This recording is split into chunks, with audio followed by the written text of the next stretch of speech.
Hello everyone, कैसे हो आप सब। आई होप कि आप सब अच्छे होंगे। आज का हमारा रहेगा टॉपिक सोशल साइंस, जो डीलेट के लिए बहुत ही इम्पोर्टेंट है। ठीक है दोस्तों, तो हमारा आज का रहा फर्स्ट क्वेश्चन। आपातकाल के दौरान अनुच्छेद 352 के तहत लगाया गया निम्नलिखित में से प्रावधान निलंबित है।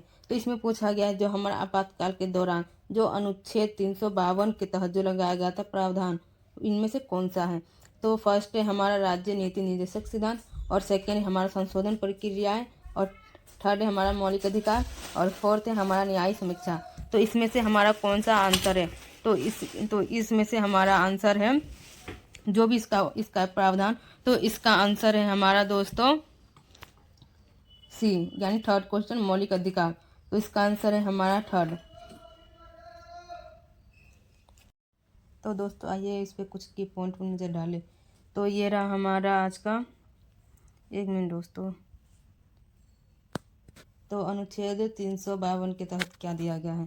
तो अनुच्छेद 352 के तहत राष्ट्रीय आपातकाल की उद्घोषणा के दौरान नागरिकों के मौलिक अधिकारों को निलंबित किया जाता है। युद्ध या बाहरी आक्रमण के आधार पर आपातकाल की स्थिति में अनुच्छेद 19 के तहत निलंबित हो जाती है। और हमारा ये रहा सेकेंड अनुच्छेद 320।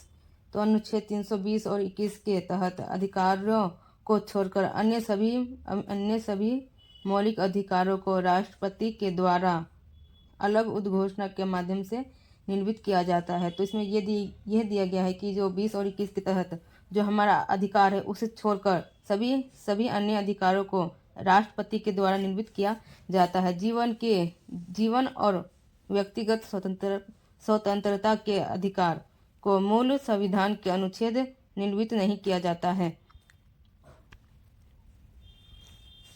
तो ये है कुछ की पॉइंट जो बहुत ही इम्पोर्टेंट है। तो आप लोग इसको ज़रूर रिपीट करें और अच्छे से याद कर लें, क्योंकि ये हमारे डीलेट के लिए बहुत ही इम्पोर्टेंट है। ओके दोस्तों, तो चलिए नेक्स्ट। तो हमारा ये रहा सेकेंड क्वेश्चन। निम्नलिखित में से कौन सा अनवीकरणीय साधन है।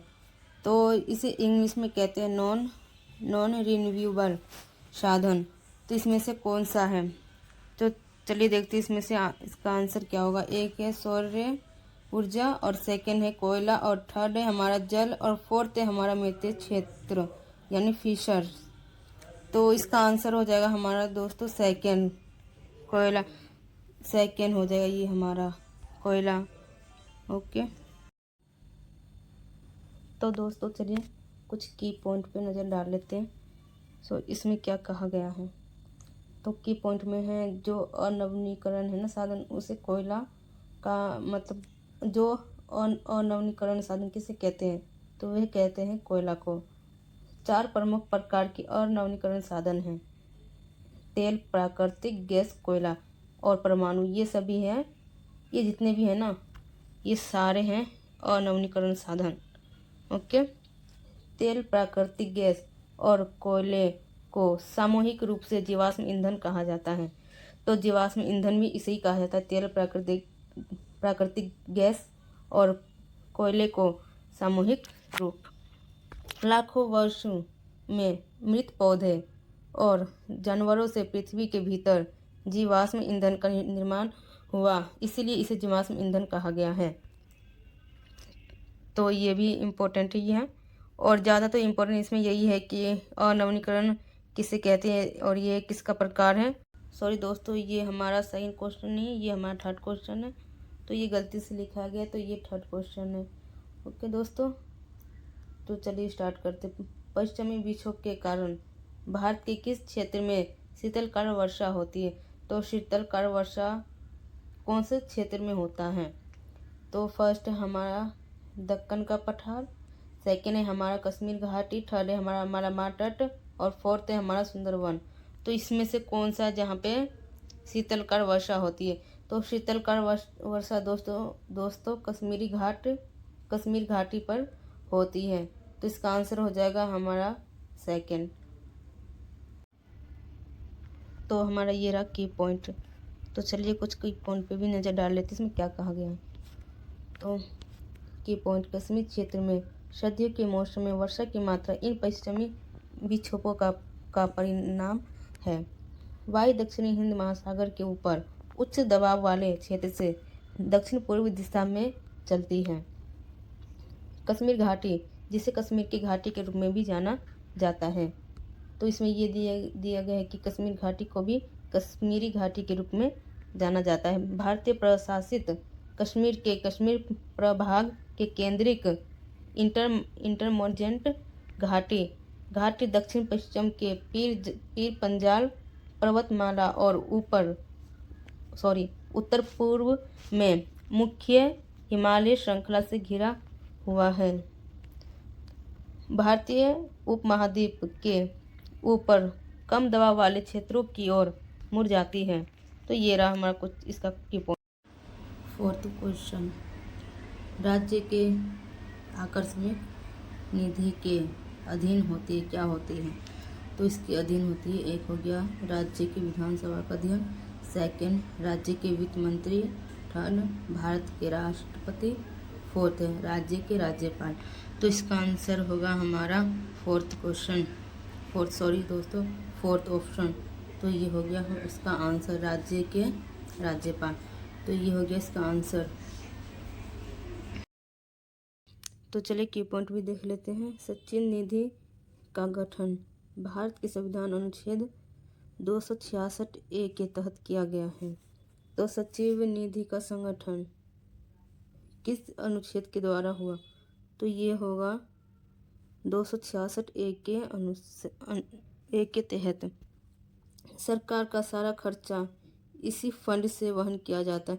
जो सरकार का जो खर्च होता है ना, ये अनुच्छेद 266 के ही तहत वहन किया जाता है। और सेकंड देखते क्या है, संविधान के अनुच्छेद 267A के तहत स्थापित भारत की आकस्मिकता निधि एक विशिष्ट उद्देश्य के लिए निर्धारित धन की राशि है, जिसे राष्ट्रपति के निपटान के तत्काल अप्रत्याशित व्यय को पूरा करने के लिए रखा जाता है, जब तक कि प्राधिकरण लंबित नहीं होना चाहिए। तो ये है कुछ पॉइंट। तो दोस्तों ये रहा हमारा 5 क्वेश्चन। मैंने इस पे 5 लिखना भूल गई। ये है 5 क्वेश्चन। ओके, ये है 5 क्वेश्चन। तो चलिए देखते क्या है इसमें। भारत का सबसे लंबा राजमार्ग कौन सा है? भारत का सबसे लंबा राजमार्ग कौन सा है?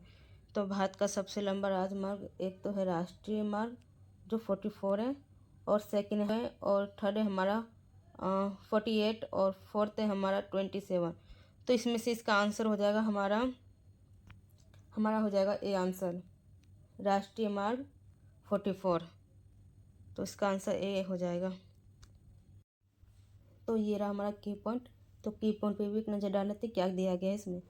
तो इसमें दिया गया एक राजमार्ग मुख्य सड़क होती है जो प्रमुख कस्बों या शहरों को जोड़ती है। तो जो एक राज्य मार्ग होता है ना, वह कस्बों और शहरों दोनों को जोड़ती है। भारत का सबसे लंबा राजमार्ग कौन सा है? तो ये तो आपको पता ही है, 44 है सबसे बड़ा राजमार्ग। ये भारत के एक प्रमुख उत्तर दक्षिण राजमार्ग हैं। ये पंजाब, हरियाणा, दिल्ली, उत्तर प्रदेश, राजस्थान, मध्य प्रदेश, महाराष्ट्र, तेलंगाना, आंध्र प्रदेश, कर्नाटक और तमिलनाडु राज्य के अलावा जम्मू और कश्मीर से होकर गुजरती है। तो ये सारी जगह से होकर यह। तो ये रहा हमारा 6 क्वेश्चन। प्रश्न 6, इनमें से कौन सा फसल खरीफ फसल में नहीं उगाए जाते हैं?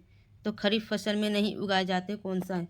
तो एक हो गया हमारा बाजरा और चावल, सेकंड हो गया हमारा मक्का और ज्वार, थर्ड हो गया हमारा जौ और सरसों, और फोर्थ हो गया हमारा ज्वार और चावल। तो इसमें से इसका आंसर क्या होगा? तो इसका आंसर होगा हमारा दोस्तों थर्ड क्वेश्चन, जौ और सरसों। तो इसका आंसर हो जाएगा हमारा थर्ड।